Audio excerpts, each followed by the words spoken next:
this video, we'll demonstrate how to use an extra pivot grid and extra chart while using the pivot grid as the chart's data source. In doing so, the end user will get a visualization of the text and numeric data in the grid very quickly via the chart control. So let's take a look. Let's add a DevExpress extra form to the control, which will allow us to use the DevExpress look and feel features and help enhance our result.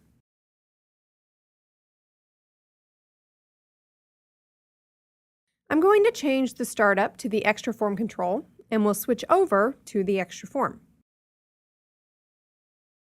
Next, from the toolbox, I'll drop a pivot grid control on the form and resize it. Then we'll change the anchor property to hold it in place, so top, bottom, and left. Let's make a little room for the chart, and from the toolbox, drag and drop a chart control onto the right side of the form. The chart wizard is automatically invoked. I'll choose the bar chart and click Finish.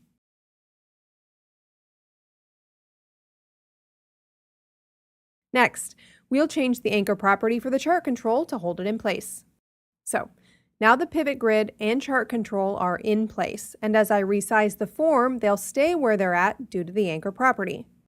Next, I'll click on the pivot grid control smart tag to add a project data source. I choose Database as my data source type and click Next. We'll choose the Northwind sample database. Click on Views, and let's choose Product Sales for 1997 and click Finish to close the wizard. Right-click on the pivot grid control and let's run the designer.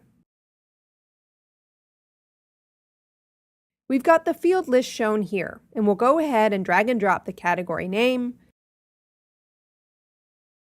product name, and product sales to the pivot grid fields list, so these will be the available fields for the user. Then we can move the product name over here to the row fields and product sales in the data items area. And as you can see, that will give us the basic grid view. Next, let's switch to the Properties window for the pivot grid control. Scroll down to Options Data Source, and I'll change Show Row Totals to False, so the totals won't be in the pivot grid. And we'll click on the Extra Chart, which is the chart control, scroll down to the Data Adapter, and set that to None. Now, here we'll expand the data source list. Click on the other data sources and the extra form list instances and choose the pivot grid control as the data source for the chart control.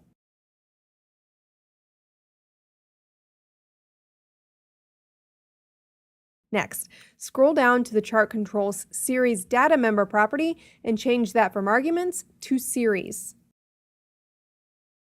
Again, let's scroll to the series template, expand that, and for the argument data member, here we'll choose arguments. Scrolling down again to the value data members, let's expand that and choose values.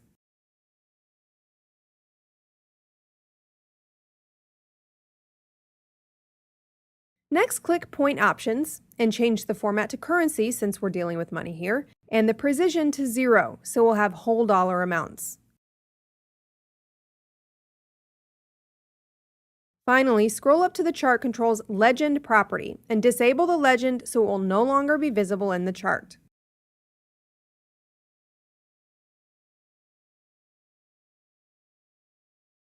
Let's click on the bar chart part of the chart control to see the XY diagram. So that's this part of the control. And you can see the XY diagram up top here in the Properties window. Let's change the rotated property to True to rotate our grid 90 degrees. And now our axes are interpolated. So I click on the x-axis and that shows up in the property window, and we'll set the reverse property to true. Next, click on the y-axis. Expand the label property and change the angle to -45 degrees, which will give me a slight rotation on my angle. And anti-aliasing to true, which smooths out the lines on the information. It can make the text along that axis easier to read.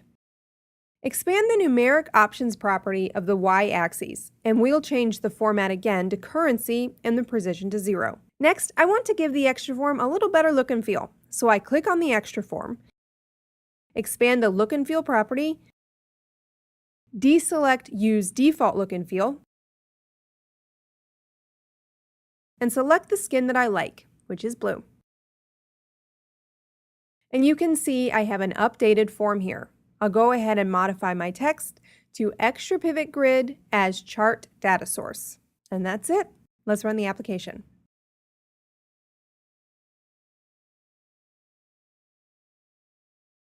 So, as you can see, I've got product name and product sales information in my grid.